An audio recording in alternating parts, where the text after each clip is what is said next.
Hi, in this video I'm going to cover Chapter 9 of the Deep Learning with Python second edition from Francois Chollet.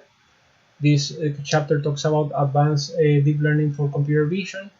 The book, compared to the previous one, has more new details about deep learning. Francois Chollet is the main author of Keras. He works for Google, where he developed that library.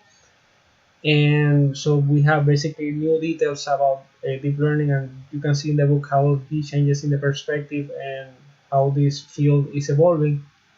And this image shows the three sections of the book. I'm gonna cover in this video the first one, and the other two I'm gonna cover them in a couple of videos following this one. In this video, I'm covering the different branches of computer vision: image classification, image segmentation, and object detection. Image classification and object detection, I'm going to briefly talk about them, but not going to show examples because in the chapter 8 and in the previous book also there were examples for this one, but this book introduces a Keras example for image segmentation, so that's what I'm going to cover at the end of this video. And in the next video, so I'm going to talk about CogNet architectural patterns and how to visualize and interpret how CogNets learn. The author says that there are three main categories for deep learning computer vision applications. Those are image classification, image segmentation, and object detection. You can see two examples of the first one, image classification, at the top, in which you assign a label for the whole image. That's single label. If you have multiple labels, there are multiple labels for the whole image. Then there's image segmentation, which is basically assigning a label for each pixel in the image. For example, this pixel right here is for a person, and this pixel right here is for a bike, and this pixel might be the road. And finally, the object detection is less granular, more coarse than image segmentation. Is basically assigning a box for the object and assigning a label to that box. This for a person, a bike, a street lamp, etc. And detecting the bounds of these boxes is more like a regression problem, while this is detecting a label for a pixel is more like a classification problem. Okay, for image classification, the goal is to assign one or more labels to the whole image. As mentioned before, it could be single label or multi-label. An example of this is the Photos app from Google, which it has over 20,000 different classes and is trained over a million of images. And here's an example of a MATLAB to classify images in a webcam. I'm gonna put this link in the description of this video, and you can see that it detected a coffee mug. The other category, the second category, is image segmentation. Example of this is when you are in Zoom or Google Meet or Microsoft Teams, that there's going to be an algorithm applying semantic segmentation to you. It's going to detect you, and it's going to put the background blank, and it's going to replace it by an image. And here it's a semantic segmentation using deep learning, but at least in the example of MATLAB, they call it like that, but Chollet calls this problem different. It calls it instant segmentation rather than semantic segmentation, because in semantic segmentation there's only two categories, the object and the background. But in instant segmentation, there could be multiple categories. In this case, there are multiple categories. I'm going to put also this example in the description. So you have the road, the pedestrians, the trees, the building, the sky. So each pixel can have multiple categories. Okay, the third type of computer vision problem is object detection, in which you have a regression problem to detect the bounds of the object, and you put a label into that box. An example of applications monitor cars, pedestrian signs, and here's another MATLAB example using RCNNs to detect the stop signs. I'm going to put also this link in the description. Other type of problems include estimating how visually similar two images are, key point detection, pinpointing attributes of interest in an image, such as facial features. It could be maybe something like Harris corner detection, pose estimation, 3D mesh estimation, and so on. I'm going to put a MATLAB example of this pose estimation, and also there's another MATLAB example for removing noise. This is more like, yeah, it's more, yeah, exactly. It's another type of problem. Okay, let's go back to image segmentation because we're going to put a Keras example for this, and the goal is assign a class to each pixel, either in the case of instance segmentation or semantic segmentation. It has application of video editing, autonomous driving, robotics, medical imaging, diagnostic, and so on. And as mentioned before, there's semantic segmentation and instance segmentation. And a segmentation mask is the image segmentation equivalent to a label. Yeah, it's a label for each pixel. And there's this example of medical images from MATLAB in which we classify the pixels to be a tumor or not a tumor. I'm going to put this also in the description references. Okay, yeah, as mentioned before, instance segmentation, you detect multiple classes. So this is the example that Chollet presents in the book. You have multiple cats and the background, and semantic segmentation is just the cat and the background. Okay, so now let's go to the Keras example for image segmentation. For this example, I'm going to use Google Collaboratory. You just search it, Google Collaboratory. It's very, you don't have to set up anything, it just works. And the only thing that I would recommend for this example, I'm gonna put the example. This example was taken from Chollet's book page, so I'm gonna put that as the main reference. And I just basically pasted a line by line of this example to do this. And if you try it as is, it's never gonna end. This takes heavy resources to train the neural network, so I would recommend going to notebook settings and putting GPU here, otherwise it's not gonna end. Just let me make sure that I got it in GPU. Okay, anyway, I'm not gonna run it because even in GPU it takes like 20 minutes to complete. So the first step is downloading the images, the data set for the images, and the annotation, which is the mask, the labels for the semantic segmentation. We're gonna train the network to be able to apply semantic segmentation to animals, in this case cats and dogs. And then you have to uncompress it, and once you compress it, Google Collaboratory is gonna place them in a local folder. So we're accessing those folders in a relative order for the images and the annotation. This is target and input image and the labels. Target. Okay, so first we're gonna get the paths to the image that we care of. So we're gonna use OS list here to get all the files in the input directory, and we're gonna, for F name, given that the file name ends with JPG, we're gonna concatenate it with the images folder, and then we're gonna sort it. And then we're gonna do the same for the target. We list the directories, the ones that end with PNG and doesn't start with dot, filter those out as well, and then concatenate it with this annotations folder, and then sort, have a list of sorted files. So we have already in here the paths to the file. Let's load the libraries. We're gonna use pyplot for plotting things. We're gonna use load images and image to array because the network takes as an input the arrays, not the images, and numpy and random. Okay, so let's take the first path and just load the image. Use imshow to plot it. Number 9 is a cat, and then we're gonna also load the corresponding labels for it, which is the mask. The labels, we're gonna load them as grayscale because they don't have a RGB channel. We're gonna take the number 9, just load the image, convert it to array, and the maximum value, I saw that it was 3. Of course, it is between 1 and 3, 1 to 3, because it has 3 categories. One of them is inside the cat or the dog, the second is the borders, and the third one is the background. So it goes from 1 to 3. If you want to display from 1 to 3, you're gonna see a black image because those are low values. So you can see that the shape is this by 1 because it's grayscale, it just have one channel. So what we're gonna do is originally goes from 1 to 3.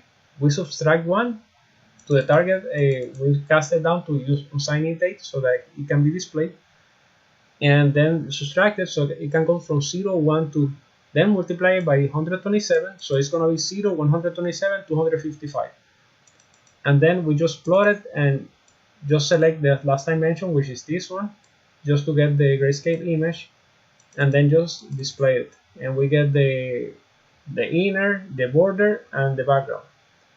Okay, now we're going to load into arrays the training images, and we are going to reshape them to be 1200 by 200.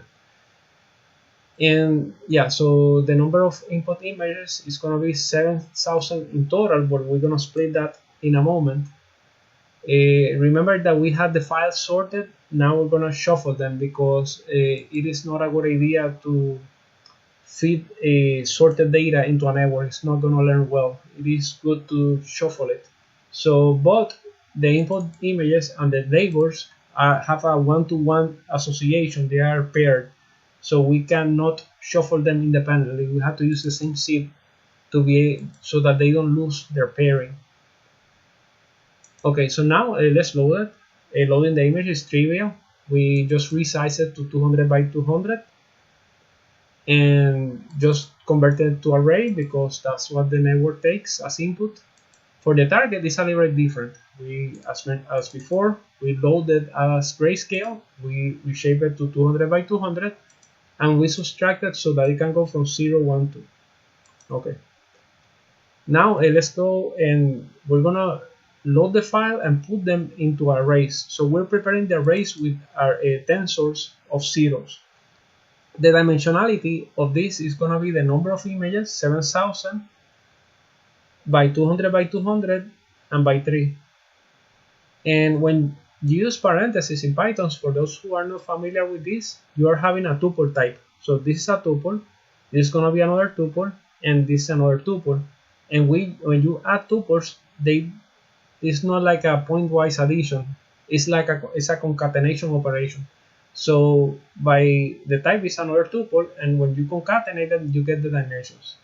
It's a concatenating an array. So that's the dimensions of the input. And yeah, so when you get the zeros, you're gonna get that same shape for the input array. And that's another detail. You're gonna see why this is important later. In C++, if you try to access a multidimensional array with a single index, you're gonna get a compilation error. If you try to do this in MATLAB, you're gonna get the linear access. So, but the semantics in Python looks to be different. By using only one dimension, you're gonna index it in the first dimension, which is the sample dimension. So getting 0 is gonna get you an array of 200 by 200 by 3. It's the image. So if I do input image 0 and is equal to an image, it's gonna assign the image that I give in the first slot of this array. Okay, so the target is the same dimensionality except that it's grayscale. Okay, so now let's do the trick. We have these functions. We saw already that it's gonna load the images from the file and convert them to array and do some pre-processing. Okay, so we're gonna take all the paths, the 7,000 images, and we're gonna load them with those functions. And notice that the input arrays, which are the zeros that we created here, the multidimensional tensors, we index it with only one dimension, which is the sample dimension. So that particular element in the sample is gonna get the image, just like what we did here. Okay. Okay, now for those who are not familiar with Python, I'm gonna just show very simple stuff in here. Basically, if you have range for I equal to for all i's in range, if you take the I and just surround it by square brackets, you're gonna get an array like this. Okay, I'm just getting an array. Now, if I have negative indexes, they go in reverse iteration, in reverse order. So from here, I'm going to go from the negative 3 to the last one. So where is the negative 3? Is -1. This is 0, 0, 1, 2, 3. This is -1, -2, -3. So this is -3. So I'm picking from -3 until the last one. So I'm picking up 7, 8, and 9, and that's what I get in here. Okay, now if I do from blank to -3, I'm gonna go from the first one to a -3 without including -3. So I'm gonna get from 0 to 6, and that's what we get in here. Okay, why that is needed? Because we're gonna split those arrays for training and validation. So we're gonna pick up 1000 samples for validation. So we go from the first one to -1000. That is, we're gonna exclude the last 1000 samples. So we're gonna take the first 6000 for the training and also for the targets, corresponding targets, neighbors. For the validation, we go from -1000 to the last one. So we're gonna take the last 1000 elements. So we have 1000 elements for validation, and that is usual. As mentioned in other deep learning videos, we split the training data into 3 sets: training, validation, and testing. Validation is to measure how well the training is generalizing. And the validation, when you evaluate in the network, you're not going to use a gradient backpropagation to update the weights. You don't train the weights with them. But for the training data is going to be used to change the weights and actually train it. So it's a measure of a validation. And finally, once the training is finished, you have a testing set that you test to see how well your network is generalizing. But in this case, we don't have a test set. Okay, so now finally let's create the network, and we are going to use Keras and layers from Keras. We have to we're going to have this function to create the model. We have the input size 200 by 200 and the number of classes, which is going to be 3. The first layer, we're going to use the functional model in this case, although it could have been a sequential model. And in the functional model, you pass the inputs, get the outputs, and connect the layers through the inputs and outputs. In the sequential model, you don't have to do that. So the first layer is going to be an input layer. It's going to take the 200 by 200 by 3. Again, it's a concatenation of tuples to form a 200 by 200 by 3 input size, input shape. So that's going to be your input. We're going to rescale them. The images are between 0 and 255, so we want them to go from 0 to 1. And now we have a set of convolution layers. As mentioned in other videos, convolution layers are the best. I mean, they have the preferred way of doing computer vision in deep learning. And for all of them, we're going to use the same padding, and that is because these convolution layers are stencil operation. You have a sliding window. In this case, all of them are going to be 3, which means that the kernel is going to be 3 by 3. And when you iterate this through the image, you can go out of bounds. And to avoid going out of bounds, you can lose the borders of your image. And to avoid that, you have to add padding to keep the output image on the same size. So that's why I use same in all of them to do that padding. Okay, and usually in convolutional networks, you use a max pooling for global features. The convolution layers are good for detecting local features like edges and things like that, and then use things like max pooling to get patterns of patterns, you get more global features, and downsample, reduce the dimension size. In regular classification example, you go from the spatial dimensions of an image to the feature space, and then finally you trim it down to a classification dimension, which could be a vector of 10. So you reduce the dimensionality, the spatial dimensions. So to do that, I use max pooling, but in this case, since we are doing a semantic segmentation problem, we care more about the localization, and there's an alternative that Chollet mentioned to max pooling, which is strided convolution. So notice here that half of the convolution have a stride of 2. Those are going to reduce your dimensionality, spatial dimensions, by 2. They're going to do the downsampling and collect the information. Then, since we are dealing with a semantic segmentation problem, the output dimensionality, the spatial dimensionality has the same size as the input.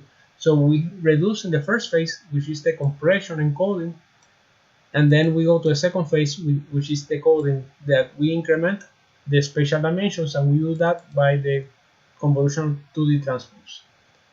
And finally, we do the classification on each pixel. So notice how the features increment here, the features go down, and finally we have only three, this is number of classes, which is interior of the cat or dog, borders, and background. So we're gonna have three classes, and that's we use as softmax. Again, semantic segmentation is about classification of each pixel in the image. That is a classification problem, so it falls into this category. This is a table that from Chollet book. It has been shown in other videos.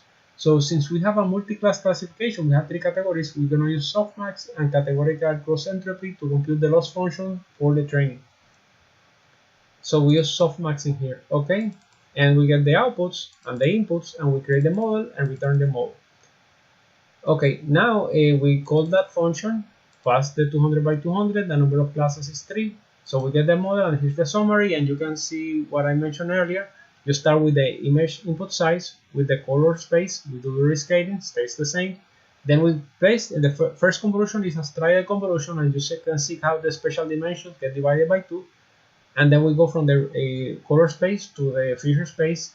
The features keep on augmenting, and the spatial dimensions keep going down, and we pass the encoding phase, and then we go to the decoding phase, in which we apply the transpose convolution. The dimensions start to increase by twice, by double, get doubled, and then the features start going down until we have the same spatial dimension, and then we change from the feature space to the classification space, which is interior, border, and background. Okay, this is what I mentioned before, that you have a couple of options for downsampling, and convolution with stripe was chosen to retain a location information. Okay, so now let's compile the model. As mentioned before, we're gonna use categorical cross entropy, and the optimizer is gonna be RMS prop. This is a common choice. There's no reason why not to use adaptive momentum, but usually Chollet chooses that one. Okay, so now let's train it. So we're gonna use a model checkpoint, because at some point the training is gonna start to do overfitting, and the validation loss is gonna go. It's gonna get worse. So we want to save the model. This takes like 20 minutes training. So we're not do not want something like this. Okay, we train it for 50 epochs, and we find out that the model with the best validation loss happens at epoch number 20. So instead of just watching at the end and retraining for 20 more epochs, we just basically use a callback. This model checkpoint callback is gonna save the best option, and we pass that callback here, and he's gonna store it only if he has the best seen loss so far. Okay, so we pass the target input images, the targets. We're gonna train it for 50 epochs, and we also pass the validation images and targets, and the batch size is gonna be 64, which means that it's gonna pick 64 samples, and for each 64 samples, the gradient descent is gradient back propagation is computed to update the weights of the network. Okay, so yeah, so it took me 20 minutes to do this. That's why I'm not running this again. And finally, we get the validation loss, and also the training loss. And you can see how they're together at the beginning, but in epoch number 35, around 35, the validation loss starts to get worse. So when we load the model with this function, this is from the same file that was set in here. So when we load the checkpoint model, we are taking something around here. Okay, so it's the same model, but it's the one with the best validation loss. Okay, so we're gonna take a test image, the number 4, and just display it, just a dog. And then we're gonna take the train model to use the predict on a test image, which is this one, the dog. and we're gonna expand it because that's the dimensionality that this image that the model expects. The model expects an input that has 4 dimensions. The first dimension is the sample dimension, the other two are spatial dimensions, and the final is the color dimension. So you have to expand one of the first dimension to have the sample dimension. Then for you have to select the first one of the apples, which is the mask, and then we do some post processing to be able to display it. Again, we multiply 127, and so that it can be displayed instead of being 0, 1, 2, it becomes 0, 127, 255, and then we just show it, and we got for the dog, there's some noise, of course it can be improved, and you have the interior border and background. Okay, so that's it for this video. In the next video, I'm going to talk details about a model architecture for coordinates, and the third video is going to be about the new techniques that Chollet introduced in this book for visualizing and interpreting the internal layers of a coordinate. Thank you very much.